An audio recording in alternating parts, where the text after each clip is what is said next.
cortadora de fiambre así y el cerebro me lo partieron en pedacitos por la izquierda, por la derecha, por arriba, por abajo. Resonancia magnética nuclear, corazón, y estaba sano. O sea, al final yo tengo la impresión, es que mis alumnos, estoy hablando en general, me han generado un estrés. Eso mismo iba a decir, quizás haya sido una crisis de pánico, que da la sensación de que uno se va a morir, pero no, puede que haya sido eso. Lo que sea, pero la verdad es que yo sentí que me iba, que me moría, que ya no... O sea, yo viví la crisis. Entonces, bueno, afortunadamente me salvé, no tengo nada, pero voy a bajar la revolución. Sí, claro, que tengo muchas cosas que hacer. Descansar siquiera un día en la semana o el domingo, aunque sea. Chuta, es que ¿sabes qué? Que el computador es muy adictivo. ¿Cómo lo controlan ustedes o no lo controlan? No lo controlo yo. No lo controlan. Yo tengo una... Me levanto y me siento al computador. Ramiro, yo tengo una hija de 3 años y medio. Ya. Entonces, cuando fin de semana por medio, me toca estar con ella. Entonces, cuando estoy con ella, no puedo hacer nada. Nada mío, digamos. No, estoy en clase. Tengo que jugar con ella, hacerle la comida, todo. Entonces, yo necesito un nieto, eso es lo que necesito, no tengo nieto todavía. Por ejemplo, hoy día me tocó con ella, ayer. Entonces, el día miércoles no tengo clase, entonces la voy a buscar el martes en la noche, en la tarde, digamos, duermo con ella, nos levantamos, tomamos desayuno y desconectado totalmente de todo. Son súper retrasadas. Sí, son maravillosas. Y niña, maravillosa, me encanta mi hija y estoy feliz con ella, entonces... Así que yo voy a arrendar un nieto. Eso, exacto. ¿Ustedes saben que los japoneses arriendan nietos? ¿En serio? Los japoneses, en Japón hay agencias que te arriendan nietos por fin de semana. No, en Japón hay de todo. En Japón hay lugares donde tú vas y te hacen, no sé, y puedes acostarte al lado de una persona, con ropa, vestido. Te acostás al lado por tener a alguien cerca nomás, claro, sin nada. O puedes ir y le pagas a una persona para que te haga cariño en el pelo, 15 minutos. Los japoneses son estúpidos. No, mi papá, a mí me pidió un nieto y yo le traje un gato. Le dije, pero papá, y un gato. ¡Ah, eso! ¡Un gato! Ramiro, un perrito, un gato. Ah, y eso está funciona. Bien. En Japón hay personas que trabajan acompañando a otras sin hacer nada. Claro. Yo serviría para eso. Sí. Se arriendan por hora porque hay gente sola que necesita compañía. Solamente para acompañarla a hacer trámites, a comer. Claro. Oye, ¿quieren ustedes leer la tarea? ¿Sí? ¿Quieren leer la tarea? Ya, pues. Leamos la tarea. Ya. Leámosla en voz alta. La comparto para que ustedes no tengan que... A ver. Es importante que la hagan porque necesito un feedback. Ya que no les puedo hacer una prueba, ya las reglas del juego están dadas ya. Pero hagan la tarea. Mire, vamos por la primera pregunta. Grafique en forma cualitativa de P en DT. ¿Ah? La tasa de cambio de la proporción de parche ocupado en el tiempo en función de P para los siguientes modelos metapoblacionales. Profe, está muy chiquitito, no logro ver nada. No veo nada ya. Ya, espérate un poquitito. Ahí. ¿Se ve ahora? Sí, ahora sí se ve. Ya, entonces ahí dice A, modelo de Levins. B, modelo de lluvia de propágulos. C, modelo de efecto rescate. Y D, modelo de efecto rescate más lluvia de propágulos. O sea, los 4 modelos que vimos la clase pasada, pero yo no les di de P en DT, o sea, yo no les di esto. De P en DT en función de P. Yo les mostré los modelos en función de la tasa de colonización y la tasa de extinción. Entonces ustedes tienen que ingeniárselas para tomar esas funciones de los modelos e integrarlo a dp en dt. ¿Ya? Recuerden ustedes que dp en dt es igual a I menos E, o sea, la colonización menos la extinción.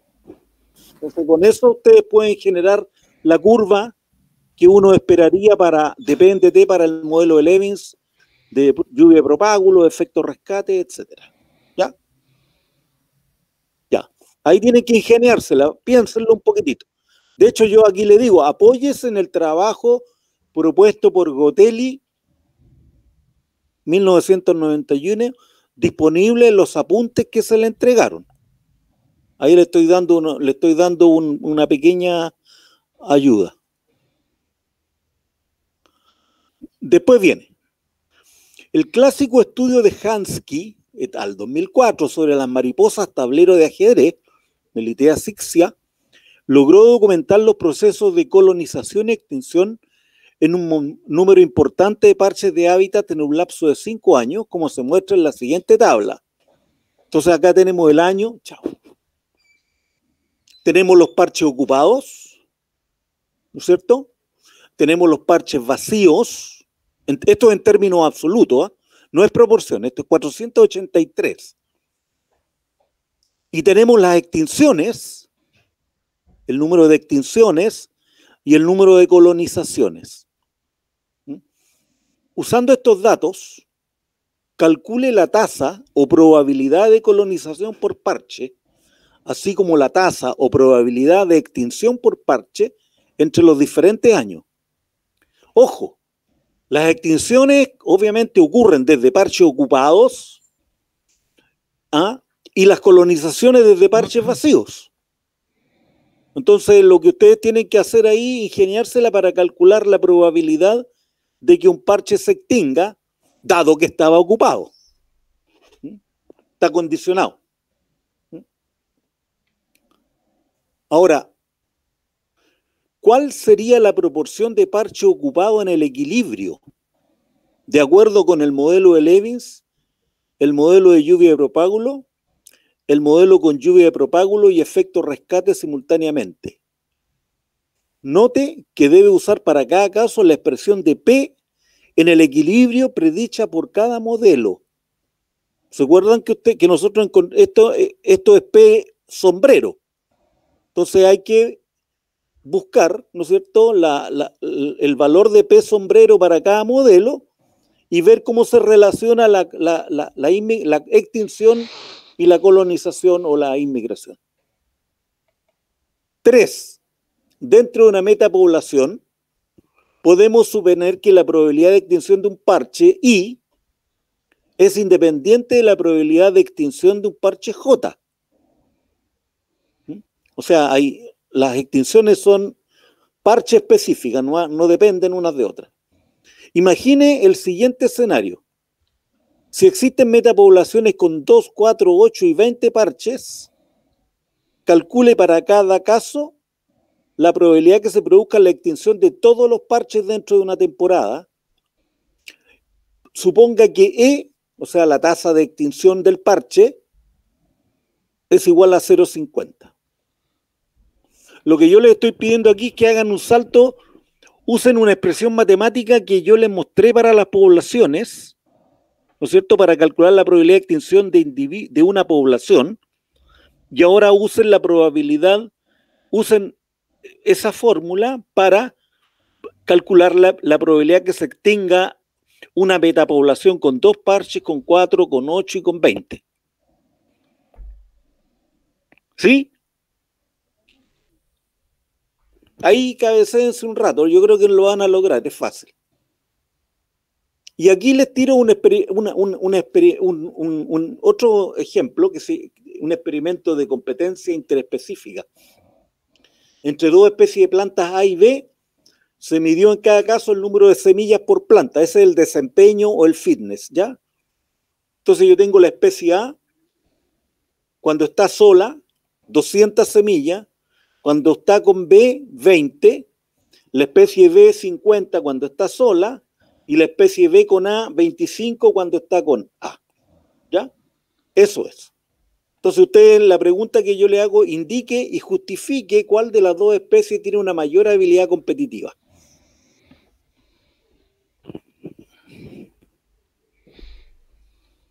¿Estamos o no? Estamos. Es para diciembre el próximo año, ¿verdad? La próxima clase lo revisamos. Ok. Ok. Ya. Entonces ahora vamos a empezar a grabar y vamos a compartir. Recuerden ustedes que la última clase, quedamos en esto.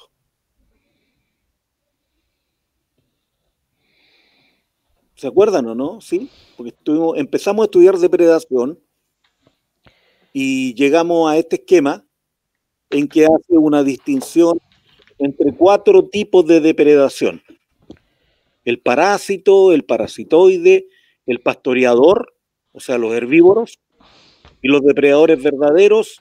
Y este esquema conceptual se basa en 2 variables, una que es la letalidad, baja y alta, y la otra era la intimidad, baja y alta. Y es cuando después nos metimos, no tengo idea por qué razón, pero entramos a una disquisición filosófica acerca de si los organismos eran conscientes de lo que hacían o no. ¿Se acuerdan o no? ¿Sí? ¿Se Sí. acuerdan? Ya. Sí, sí, me acuerdo. Sí, fue una pregunta que yo te hice, pero Ah, de veras, sí. sí. Basarme Ahora- en sus diseños. Claro. Ahora vamos a ir estudiando algunas características de los depredadores que nos van a servir después para entender los modelos de Lotka-Volterra. Para allá vamos, ¿m? A los modelos matemáticos. Una primera cosa que uno podría decir es que los organismos podrían tener, dado que los organismos, los depredadores son individuos, ellos pueden tener preferencias, ¿no es cierto? Pueden ser selectivos para comer una presa u otra. Entonces hay una categoría aquí que uno puede hablar, por ejemplo, de que hay algunos organismos que tienen una preferencia fija y esta preferencia por un recurso en particular es independiente de la abundancia relativa de la presa.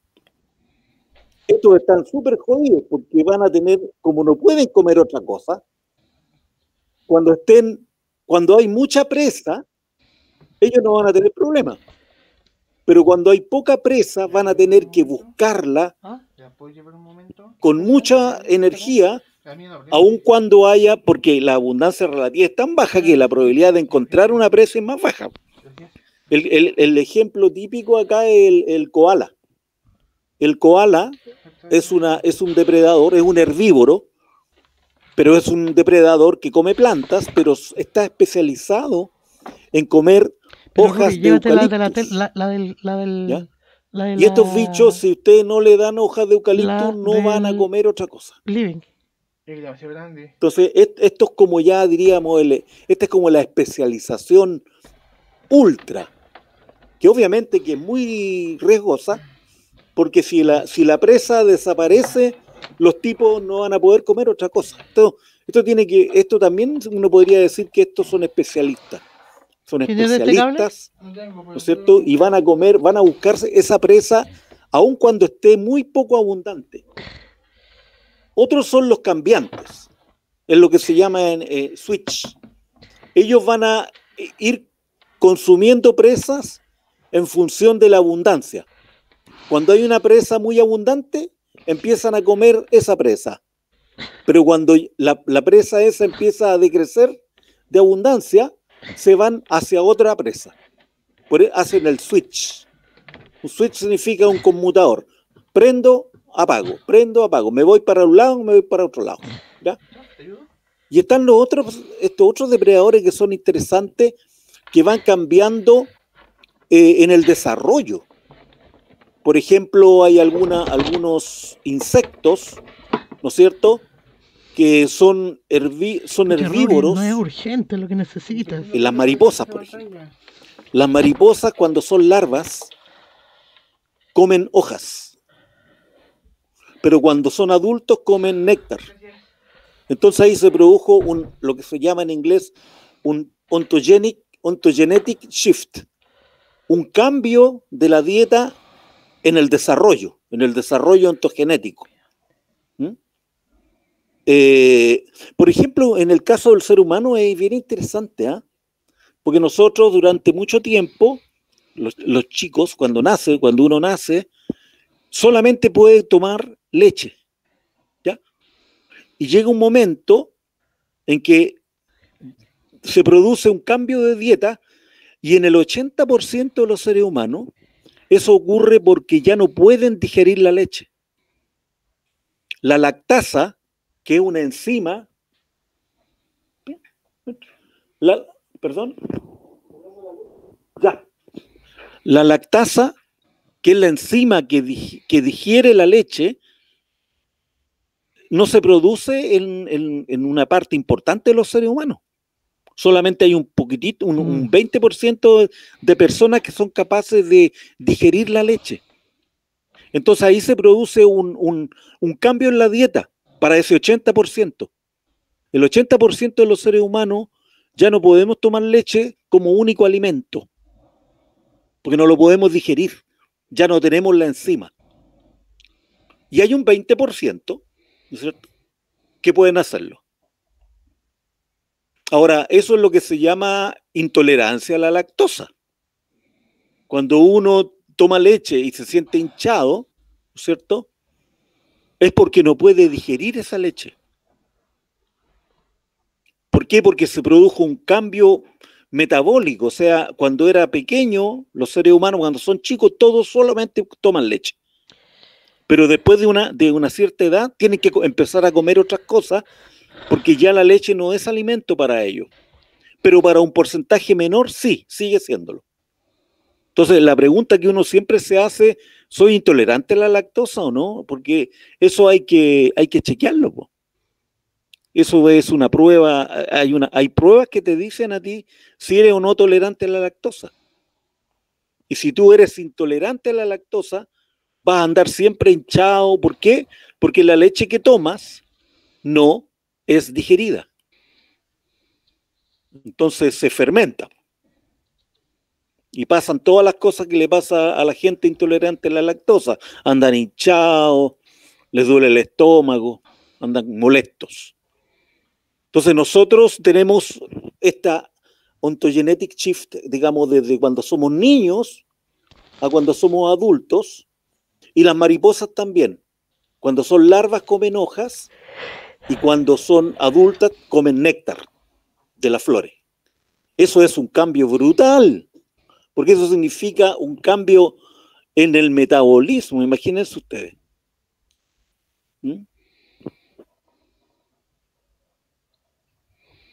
Ahora, la interacción de la depredación es súper interesante porque empieza uno a conectar cosas. Por ejemplo, fíjense ustedes acá yo tengo en los Grandes Lagos en Estados Unidos, lo que hay acá en el eje X es la distribución de tamaños del plancton. Estos animalitos que están acá, que son casi alienígenas, ¿no es cierto?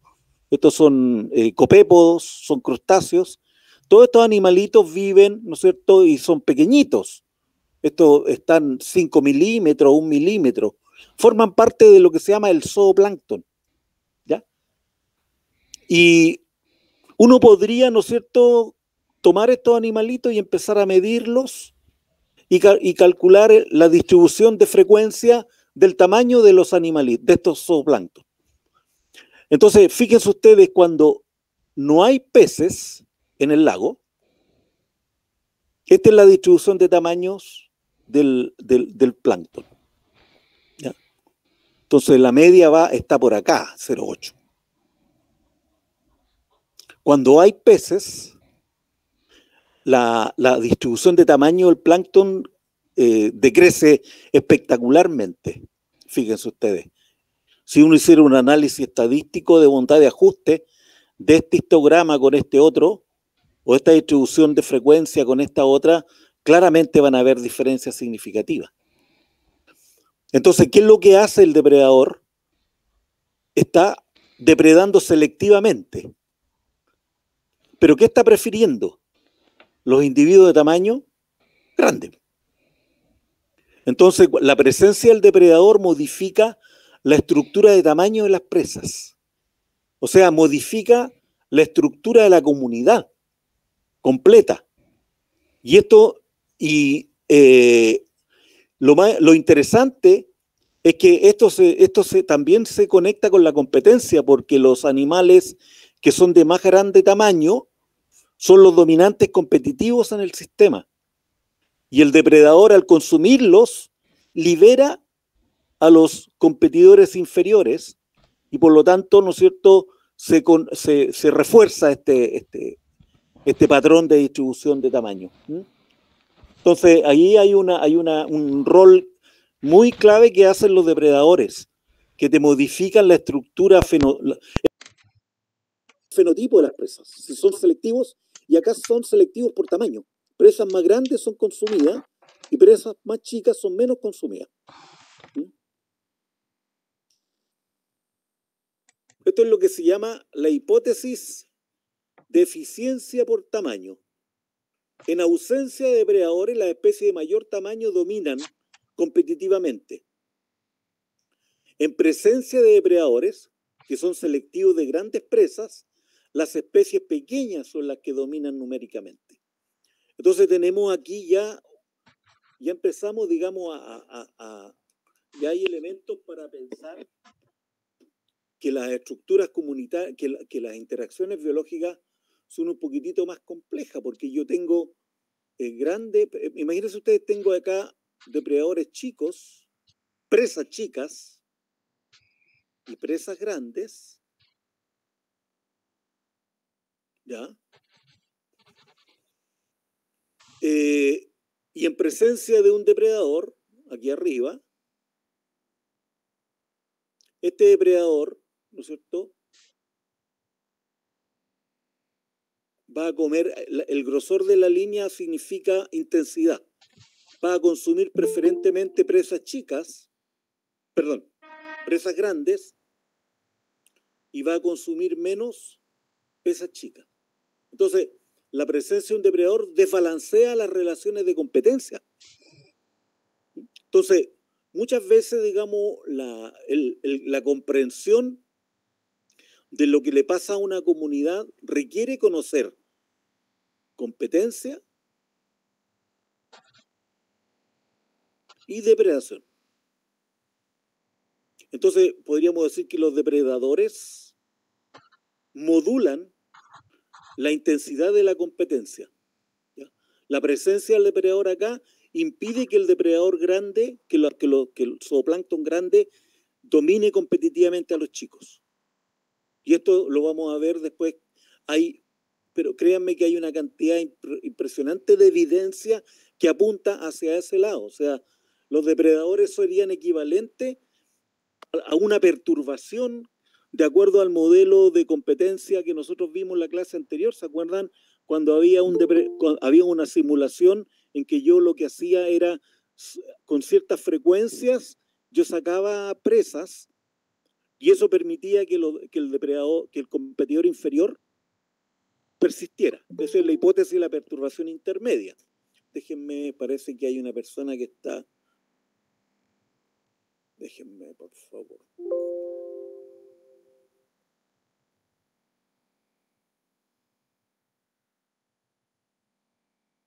Ya. Vuelvo.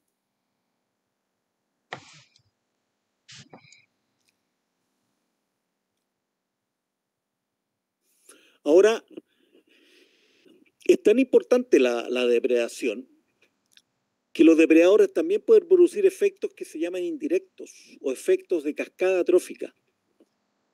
Fíjense ustedes, lo que tenemos acá es una comunidad en que yo tengo un pez que come zooplancton, ¿no es cierto? Come zooplancton. Y este zooplancton come algas. Estas son algas microscópicas. 。 Microscópicas. 。 ¿Ya? Y este zooplancton come algas. Estas son algas microscópicas. 。 ¿Ya? Y este zooplancton come algas. Estas son algas microscópicas. 。 ¿Ya? Y este zooplancton come algas. Estas son algas microscópicas. Y este es el depredador. Esta es la presa. Y si ustedes se dan cuenta, este es un depredador y esta es una presa. Entonces, cuando uno empieza a pensar ya en más especies, empiezan a aparecer lo que se llaman las catastróficas. Esta sería una... Y fíjense ustedes lo que hace el depredador. La ausencia de depredador implica que la presa directa, ¿no es cierto?, se ve liberada de depredación y por lo tanto aumentan en número y por lo tanto presionan desproporcionadamente a sus propias presas. Entonces la ausencia del depredador modifica no solamente a las presas directas, sino que modifica también a las presas de las presas. Y esto es lo que se llama un efecto indirecto. O sea, este depredador está ejerciendo un efecto indirecto que no es esperable, ¿no es cierto? Uno no lo esperaría, pero en la medida que uno va dándose cuenta cómo se van conectando las interacciones biológicas, ¿no? Aparecen estas otras interacciones que son indirectas porque los peces no comen algas. Sin embargo, las afectan indirectamente al consumir a sus depredadores. Y esto es lo que se llama los efectos indirectos ejercidos por los depredadores y esta estructura vertical, ¿no es cierto?, es lo que se llama una cascada trófica. Porque Ramiro, los efectos se propagan de forma indirecta a lo largo de las cadenas tróficas. ¿Sí? ¿qué significa la flecha en blanco hacia arriba? Esta. Que Sí. en la presencia de peces es grande, pero en la ausencia es pequeña. ¿Qué significa esa flecha? A ver, espérate, déjame Porque pensar. hacia abajo es depredador-presa, Ya. pero Sí. de las algas hacia los Aquí, esto es lo que se zooplancton. llama, claro, esto es lo que, porque en el fondo lo que pasa es que aquí siempre hay un efecto, esto es lo que se llama en ecología los efectos top-down y los efectos bottom-up. Hay efectos en cascada desde arriba hacia abajo, ¿no es cierto? Pero también hay efectos en cascada desde abajo hacia arriba. Entonces, cuando hay mucha alga, las presas están, por así decirlo, están siendo favorecidas y también están siendo favorecidas los depredadores. Entonces, acá tenemos un efecto indirecto positivo desde los depredadores a las presas, pero también hay un efecto positivo desde las algas a los depredadores, que también sería positivo. ¿Me entiende? Sí. O sea, esto es lo que se llaman efectos bottom-up, desde abajo hacia arriba. Y esto es súper interesante cuando se trata de modelar. Si es que uno quiere modelar una comunidad, voy a hacer una cosa, perdón. Voy a hacerlo de nuevo porque está muy enredado. Ya. Cuando uno quiere modelar un sistema complejo como este, tiene que considerar que hay efectos que no son directos. Entonces, los peces están ejerciendo un efecto top-down, que se llama, desde arriba hacia abajo, positivo. ¿Ya?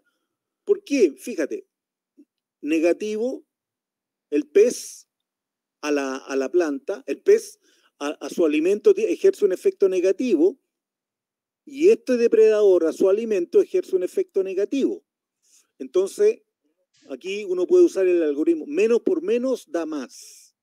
Uno puede, digamos, inferir que los depredadores de arriba, que son los depredador tope,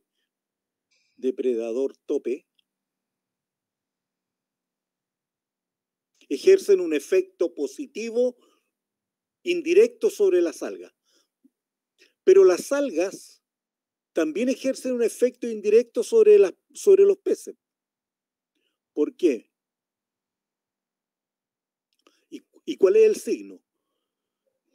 El pez, o sea, el alga tiene un efecto positivo sobre el zooplancton, y el zooplancton tiene un efecto positivo sobre el pez. Entonces, más por más da más. Entonces, aquí hay una suerte de feedback positivo, ¿ya? En la medida que hay un depredador, arriba le va bien a las algas. En la medida que desaparece el depredador, a las algas le empieza a ir mal. ¿Mm? Y les va bien a esto, ¿se fijan? Pero si les va mal a la presa, finalmente acá se va a producir en el tiempo probablemente una desaparición de las presas, una reducción de las presas, a menos que estas presas tengan alguna posibilidad de escapar. ¿Me entienden? Ya vamos a ver eso, porque las presas no son estáticas, las presas se escapan, ¿ya? Entonces, este es otro fenómeno que ha sido muy estudiado en ecología, en depredación, los efectos top-down, desde arriba hacia abajo, por un lado, y los efectos bottom-up, desde abajo hacia arriba. Entonces, se fijan, miren la cantidad de interacciones que empiezan a aparecer. Tengo solamente 3 grupos y tengo 1, 2, 3, 4 efectos. Vamos a ver, el efecto negativo del pez sobre su alimento, 1. El efecto negativo del alimento sobre el alga, 2. El efecto positivo del alga sobre el zooplancton, 3, 4, 5 y 6.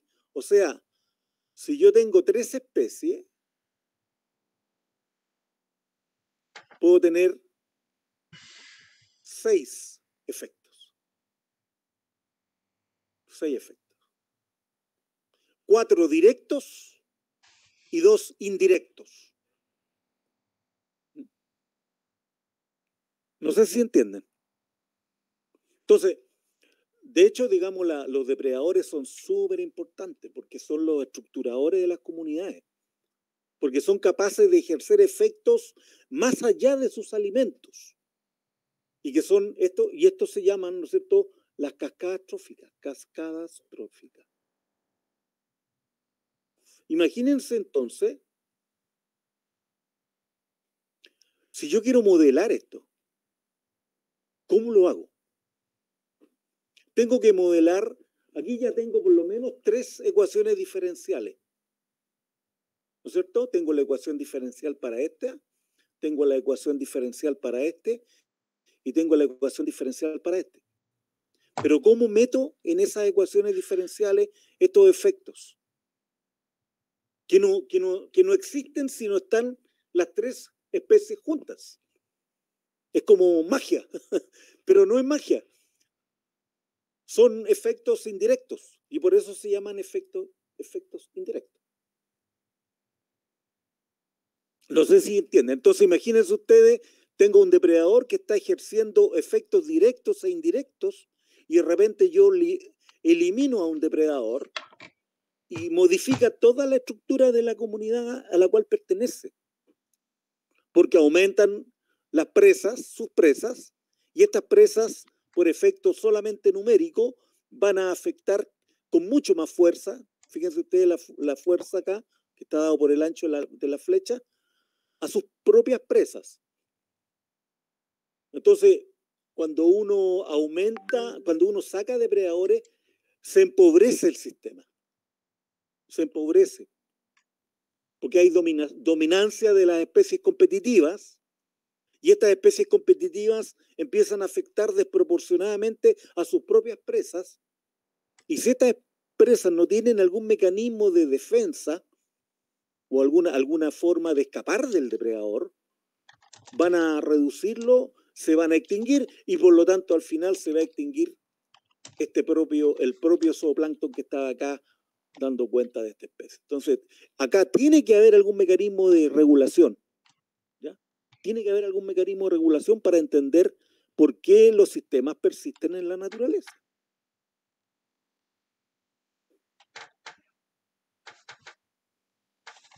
Ya. Pero espérate, antes que nada, no sé si estamos, esto es súper importante porque lo vamos a volver a ver de nuevo en un ratito más. Pero ahora con datos reales, con experimentos, estos son como especulaciones que uno podría hacer basado en la idea que uno puede ordenar jerárquicamente a los depredadores y las presas en una red trófica, ¿no es cierto? Esta sería una red trófica o una cadena trófica. Esto se llama cadena trófica.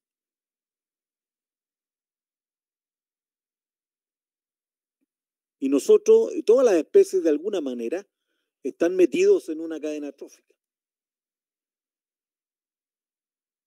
Entonces, dentro del nivel trófico hay competencia, ¿no es cierto? Por ejemplo, acá están el zooplancton grande y el zooplancton chiquitito. Aquí hay competencia. Y acá hay depredación. Entonces, las interacciones biológicas empiezan a tomar sentido cuando uno las empieza a estudiar en conjunto. Y ya tenemos elementos de competencia y ahora estamos incorporando, ¿no es cierto?, la depredación como y el juego, ¿no es cierto?, recíproco entre competencia y depredación. Ahora, por supuesto que los depredadores son elementos importantes en la interacción presa-depredador y se han definido que los depredadores responden de dos maneras a las presas. Uno es la respuesta funcional, ¿no es cierto? Y que uno la podría definir de la siguiente manera. Si esta es la cantidad de presa, la respuesta funcional es una respuesta individual de un individuo. En la medida que yo aumento la disponibilidad de presas, que en el eje X, la tasa de consumo, número de presas por unidad de tiempo, etcétera, etcétera, debiera tener alguna función. Por ejemplo, eso. Entonces, la tasa de consumo, a medida que hay mayores presas, hay una mayor tasa de consumo. Pero obviamente que esto no puede mantenerse indefinidamente. Llega un momento en que ya el depredador, por muchas presas que tú le des, no va a poder comer más a una mayor velocidad. Recuerden, esto es tasa de consumo, número de presas por unidad de tiempo. Entonces uno podría pensar que si yo tengo un depredador, ya un pez en un acuario, yo le podría agregar una presa, dos presas, tres presas, y uno podría empezar a medir la tasa de consumo. Y en general, esta respuesta funcional dice que a medida que aumenta el número de presas, la tasa de consumo del depredador aumenta. Después veremos cuál es hay muchas funciones, pero esta sería como la más simple. Y la respuesta numérica es el incremento en el número de depredadores. O sea, acá hay un paso. El depredador empieza a comer y eso tiene que transformarse de alguna manera en nuevos depredadores. ¿Ya? Y esta es la respuesta numérica. O sea, cómo esta respuesta funcional, que forma parte de la fisiología del animal, se transforma en nuevos depredadores. Y uno podría aventurar, digamos, una forma pensar que existe uno partido por, vamos a ponerle el R, la tasa intrínseca de crecimiento del depredador en función de la cantidad de presas. Y esa cantidad de presas, a medida que aumenta, o sea, por ejemplo, cuando hay 0 presas, uno podría pensar que la tasa de crecimiento per cápita del depredador es negativa. Y a medida que uno va aumentando la cantidad de presas, la tasa de crecimiento per cápita, recuerden, este R es el mismo R que hemos visto siempre. V menos D. Entonces, hay un punto de equilibrio aquí, y esta es como la respuesta, O sea, porque los bichos consumen de una cierta manera, eso se va a transformar en una respuesta poblacional dada por la tasa intrínseca de crecimiento. No sé si les queda claro, o sea, por favor, porque no sé, me da la impresión que puede ser muy abstracta esta cuestión. Está bien, profe. Entonces tenemos una respuesta funcional y una respuesta numérica. Ya vamos a estudiar en detalle, porque estos elementos que están acá nos van a servir para modelar. Y fíjense ustedes, el proceso de depredación es un proceso muy complejo, porque implica buscar la presa y detectarla. ¿Ya? Acá están los sentidos. O sea, ustedes saben, por ejemplo, que las águilas son capaces de detectar, tienen una excelente vista, otros depredadores tienen excelente oído, otros usan el olfato, ¿no es cierto? Pero para aumentar, aquí, digamos, hay una eficiencia de detección, de búsqueda, ¿ya? Pero una vez detectada, la presa tiene que ser capturada. Y esto significa también que hay una eficiencia. Es posible que... eficiencia. Es posible que la presa no se deje capturar tan fácil. Entonces ustedes ven, por ejemplo, en las películas documentales, cuando un león, ¿no es cierto?, ve a una cebra, la detecta y la empieza a tratar de capturar, empieza a correr detrás de él. O sea, aquí hay gasto de energía, ¿no es cierto? Y muchas veces la captura falla. De hecho, por ejemplo, se dice que, bueno, se ha evaluado que 1 en 10. Los depredadores, los leones, por ejemplo, tienen una eficiencia del 10% de captura. El 90% de las veces se le arrancan las presas. Una vez que captura la presa, tiene que manipularla. O sea, cuando uno significa manipularla, significa, por ejemplo, que volvamos a la cebra.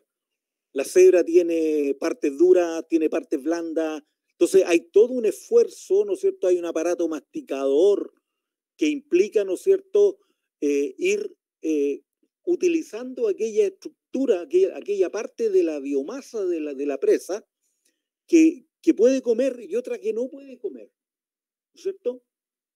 Pero una vez que manipula, tiene que ingerir. También hay una eficiencia de ingestión. Entonces, y después, una vez que ingiere, ¿cuánto de lo que ingiere se transforma en nueva biomasa del depredador? Y esto se llama asimilación. Entonces tenemos que estos son pasos súper complejos y en cada uno de estos pasos las presas tratan de arrancarse. Y esto se llama coevolución. Uno podría pensar que existe una carrera armamentista en que el depredador trata de maximizar sus eficiencias, pero las presas hacen lo posible por minimizar esa eficiencia. Entonces las presas se arrancan, las presas se esconden, las presas tienen defensas, pueden tirar químicos. Créanme que existe una cantidad impresionante de mecanismos que tienen las presas para escaparse. Y los depredadores también han ido evolucionando, por eso se llama de coevolución, en habilidades, ¿no es cierto?, que implican finalmente maximizar la eficiencia, pero las presas se arrancan y por lo tanto minimizan la eficiencia. Y la metáfora más obvia y más evidente es lo que es la carrera armamentista. Esa es la metáfora, o sea, la carrera armamentista finalmente significa que en la medida que yo desarrollo un arma, yo desarrollo una defensa. O sea, tú desarrollas un arma, yo desarrollo una defensa. yo desarrollo otra arma y yo desarrollo otra defensa. Y esto en términos evolutivos permite, por ejemplo, que existan animales como los leones. Imagínense, son espectaculares estos animales. Animales que corren, que tienen dientes, que tienen garras, que son inteligentes, que tienen inteligencia, son capaces de organizarse para cazar una presa. Animales tan, o sea, y piensen ustedes, por otro lado, digamos, en las presas, ¿no es cierto? Las cebras. Son animales espectaculares. Son animales que son capaces de correr a 80 kilómetros por hora. O sea, han desarrollado, si uno se pone a mirar la evolución de la depredación en el tiempo, lo más probable es que hace 60 millones de años atrás, 30, las cebras no eran iguales a lo que son ahora, y los leones tampoco. O ni siquiera había leones en ese tiempo. Entonces, esta carrera armamentista y esta coevolución recíproca es una coevolución. El león influye sobre la evolución de la cebra, pero la cebra influye también sobre la evolución del león. Y tenemos estos animales espectaculares como los leones, como el chita, por ejemplo, que es capaz de cazar, alcanza velocidades de hasta 120 kilómetros por hora. ¿No es cierto? Y hay distintas estrategias. El león desarrolló la estrategia de ser fuerte, ¿no es cierto? Tiene una tremenda estructura, ¿no es cierto? Probablemente le cuesta mucho alcanzar a la presa, pero cuando la alcanza, le pega un solo mordisco y la mata. En cambio, el chita tiene una tremenda habilidad para capturar la presa, porque corre muy rápido, pero le cuesta más, ¿no es cierto?, manipular la presa, ingerirla y asimilarla. Entonces siempre ahí son como estrategias existentes. Están los chitas, están los pumas. Todos los depredadores son realmente máquinas para matar. Son espectaculares realmente. Yo los encuentro pero espectaculares a estos animales. Y no solamente tenemos leones, tenemos arañas. Las arañas son depredadores. Profe, ¿Sí? ¿los leones no ocupan a los chitas para que le busquen la presa? Es que ahí se producen cosas muy interesantes cuando coexisten. Por ejemplo, hay robo. Entonces los leones, la chita captura a una presa y llegan los leones y la espantan,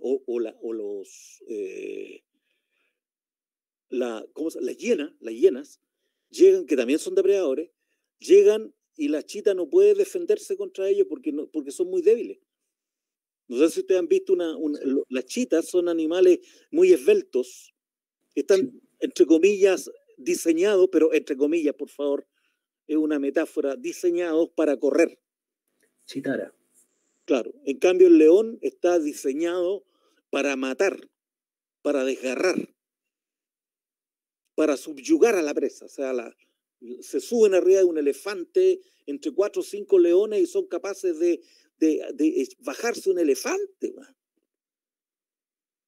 Vayan ustedes, por favor, ya que estamos en este cuento, con esta mirada que le estoy dando yo, vean los documentales del National Geographic, que son espectaculares. Entonces hay conductas de robo.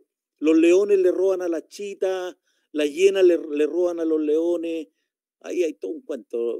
Esa es otra parte, digamos, de la conducta, que tiene que ver con la otra parte de los animales, que es la inteligencia. Son capaces de percibir, y de repente para ellos es más fácil, en vez de cazar, yo le robo, dejo que la chita cace y después le robo la presa. Lo que yo les decía es que los depredadores son siempre animales muy interesantes. La araña, las serpientes, ¿no es cierto? Los felinos son casi todos. Tenemos las aves rapaces.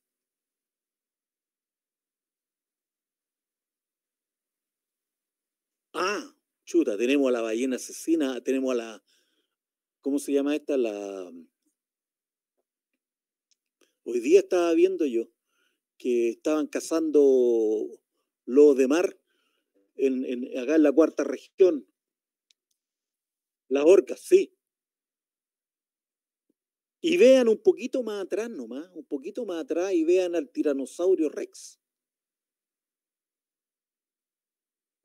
Ese sí que era un depredador espectacular. O sea, los depredadores a través del consumo de sus presas se han ido haciendo, digamos, en este proceso de coevolución. ¿Ya?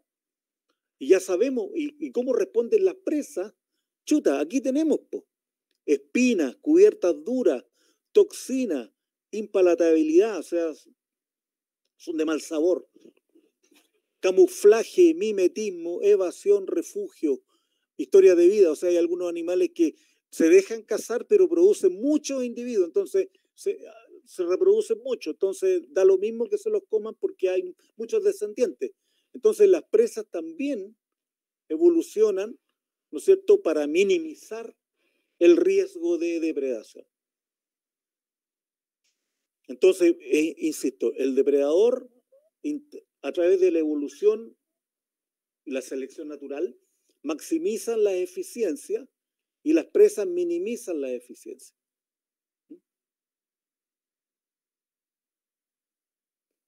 Y esto trae consigo un fenómeno evolutivo que es muy interesante. Y todos estos animales siempre están en la parte alta de la cadena trófica. Son los depredadores tope. Bueno, también hay cosas complejas, por ejemplo, las arañas son depredadoras, pero también hay algunos depredadores que se comen a las arañas. Entonces, ¿cuál es el depredador? El depredador tope es aquel depredador que no tiene ningún consumidor, que no se lo consume nadie.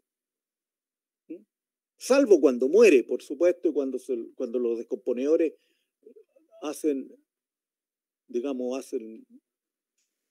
se los comen.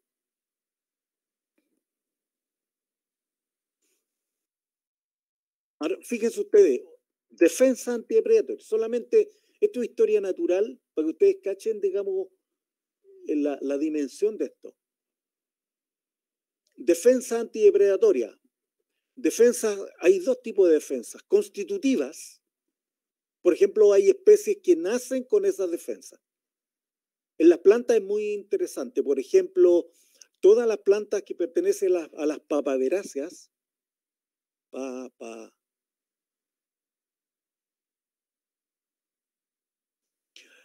acá está el opio, ¿no es cierto? Todas estas plantas que se usan para sacar alcaloides y que nosotros lo usamos para drogarnos, de muchas maneras. Estos alcaloides son defensas. Son defensas que han desarrollado las plantas para minimizar el consumo de los animales. Pero en el caso de las papaveráceas, ellas tienen alcaloides siempre. Nacen con alcaloides y mueren con alcaloides. Por eso se llaman defensas constitutivas. Son fijas y son independientes de los cambios ambientales.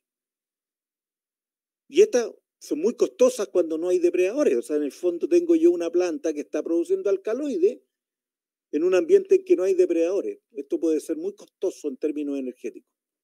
Pero hay otra estrategia que es la defensa inducida, que se expresan solo ante un riesgo de depredación. Y el caso de las dafnias, estos animalitos, estos crustáceos que viven en el zooplancton, son espectaculares, porque ahí tienen ustedes, fíjense ustedes, aquí tengo yo son dos cepas de Daphnia cuculata. ¿Ya? Aquí ustedes tienen cómo va desarrollando este yelmo, que es como una espina, ¿no es cierto? Y estos se han hecho experimentos, o sea, se han colocado depredadores o jugo o el agua donde vivía un depredador, se le coloca a estos animalitos y estos animalitos empiezan a desarrollar estas estructuras que los hace muy difícil de ser consumidos. La manipulación es difícil. Entonces acá tenemos una defensa inducida. Y acá no.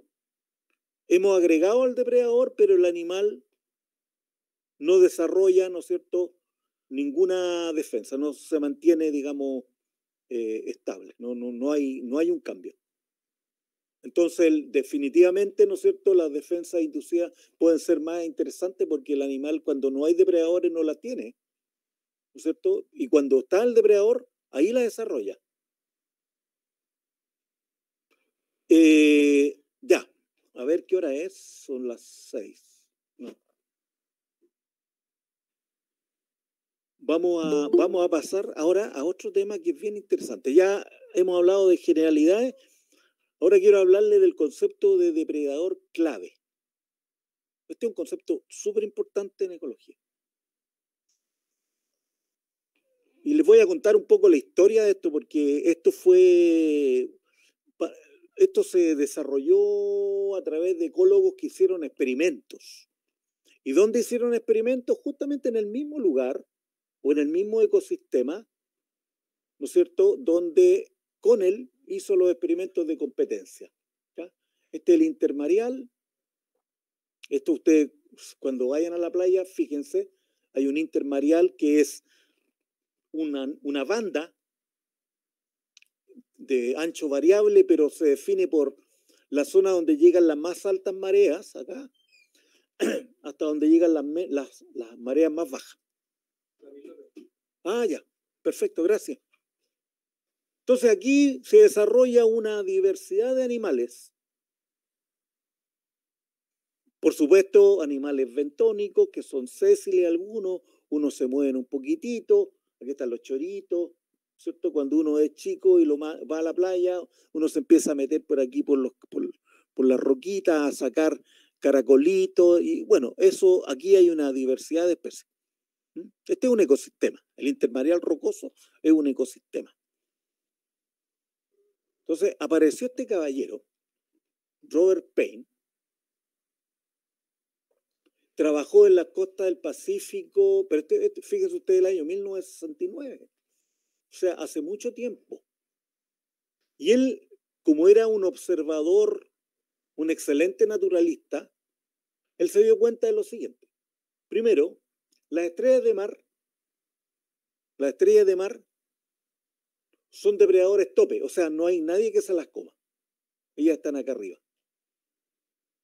Pero además observó que era un depredador selectivo, que prefería preferentemente comer choritos o mitílidos. Choritos, estos. Y los choritos son dominantes competitivos. O sea, el chorito, recuerden ustedes que en el intermareal el espacio es el recurso, y los choritos o los mitílidos son muy eficientes en reproducirse en un espacio y son capaces de cubrir, digamos, todo el espacio. Y la verdad es que cuando uno mira esto, uno ve algo así, se fijan, miren, las piedras están llenas de choritos. Son muy eficientes.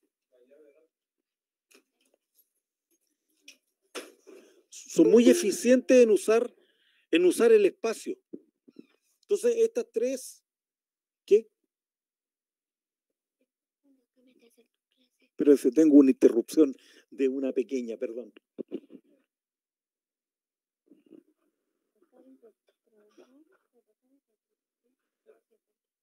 Ya. Ya. Sí. Chao. No, no es mi nieta, pero es una chica que queremos mucho verla acá. Ya. Entonces, él observó estas cosas. Él las observó. Entonces, él se preguntó, ¿cuál es el rol que juega esta estrella? ¿Cuál es el rol que juega esta estrella en esta red trófica? Entonces, no se le ocurrió otra cosa que hagamos un experimento, dijo. Dejemos lugares con estrella y dejemos lugares sin estrella. Ese es el experimento, ¿no es cierto? Saco al depredador y ¿qué pasa con la comunidad que está aquí abajo versus aquella situación en la cual el depredador está?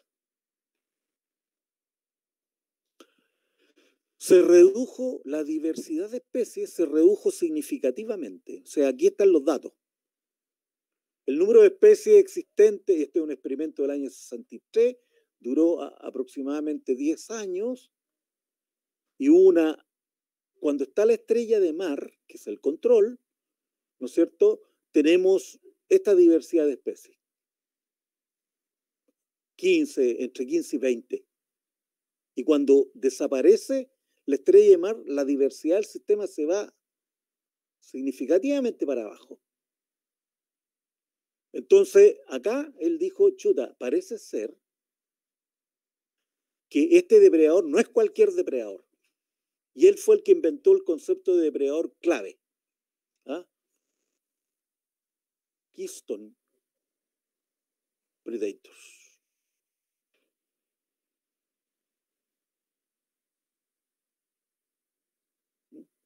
Un depredador clave. ¿Por qué? Y aquí él formuló, ¿por qué es depredador clave? Primero, es un depredador tope. Segundo, prefiere comer al dominante competitivo. Y por lo tanto, su presencia permite que los competidores inferiores persistan en el sistema. Si yo saco la estrella de mar, el dominante competitivo se va a comer todo el espacio. Y por lo tanto, la diversidad de especies del sistema va a decrecer espectacularmente, como él lo encontró. Entonces, el depredador clave, aquí, es un depredador tope que consume presas en una comunidad de presas en donde hay jerarquías competitivas, ¿ya? Jerarquías competitivas, y acá tenemos, evidentemente, en este caso, tenemos al chorito. Fíjense ustedes, acá hay una foto del fondo del mar, y todas estas conchas que están acá son conchas de choritos que están comiendo las estrellas de mar. O sea, estas estrellas van avanzando y van tomando, ¿no es cierto?, los choritos, los abren, tienen estos sistemas hidráulicos para abrirlo, meten el estómago y se los morfan, ¿ya? Y van dejando las conchas, ¿ven?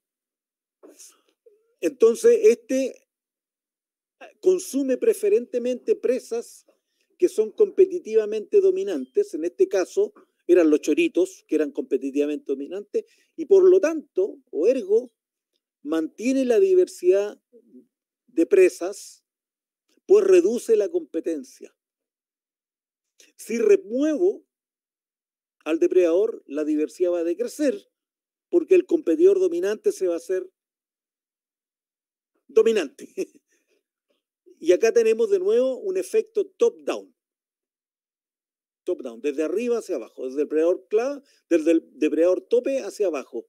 La presencia del depredador clave mantiene la diversidad de especies en su nivel inferior.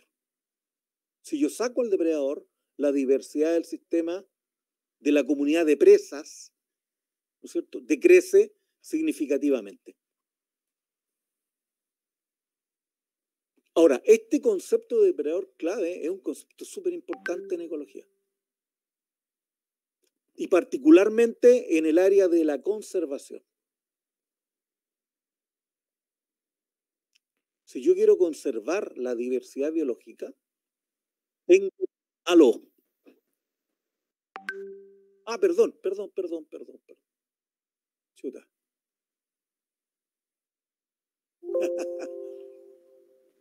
No lo dejemos entrar nomás. Están golpeando. Ya.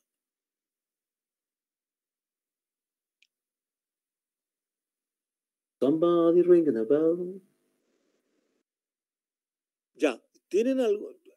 ¿Tienen alguna? Ah, lo que yo les decía, este concepto de depredador clave ha tomado cada vez más importancia en el ámbito de la conservación de la biodiversidad.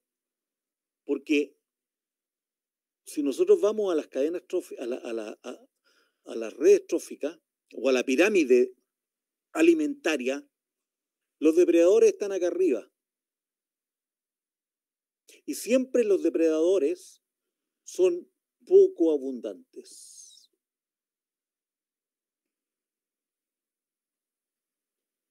Y abajo están las plantas, los herbívoros, que son mucho más abundantes. Entonces, frente a cualquier perturbación que ocurra en un ecosistema, los depredadores son los primeros que se van del sistema. ¿Mm? Y ya sabemos los efectos en cascada que pueden generar. Por lo tanto, la protección de los depredadores es fundamental para mantener la biodiversidad. Esta cuestión que se supo, que desarrolló Robert Payne en el año 1969, marca un cambio, digamos, respecto de dónde uno tiene que conservar. Hay que conservar los depredadores. No, o sea, en primer lugar. ¿Y qué es lo que hacemos los seres humanos? Todo lo contrario. Ya les conté al principio, en la primera clase, que en el Parque Nacional de Yellowstone, imagínense, un parque nacional, que fue el primer parque nacional del mundo, entre paréntesis, eliminaron a todos los depredadores. Eliminaron a los lobos y eliminaron a los osos.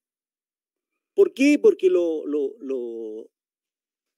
hacendados, ¿no es cierto?, los ganaderos reclamaban porque los lobos y los osos no respetaban el límite del parque y se iban a comer su ganado.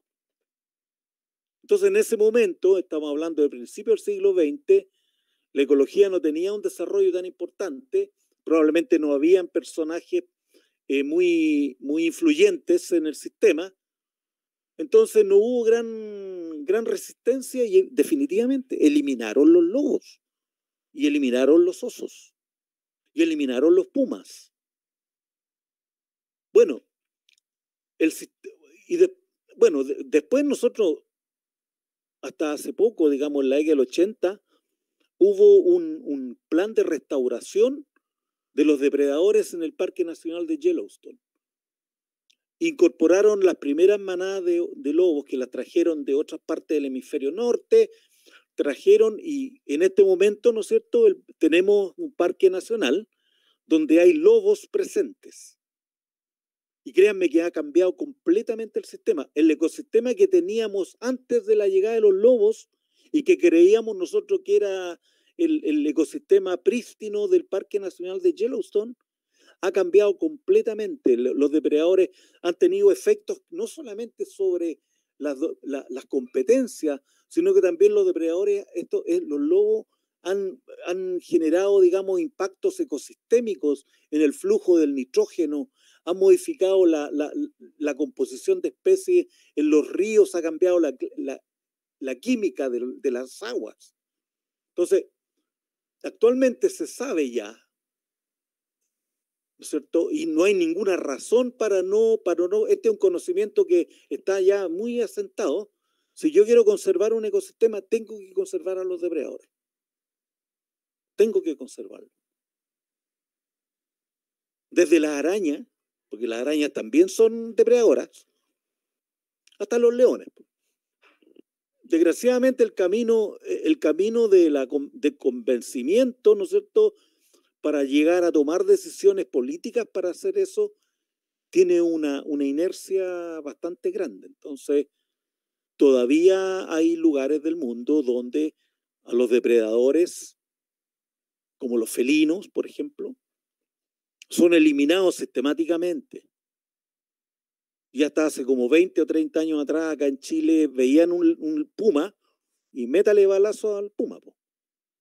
Afortunadamente ahora ha ido cambiando la cosa, pero definitivamente ese es el aporte que hizo Robert Payne, el concepto de depredador clave.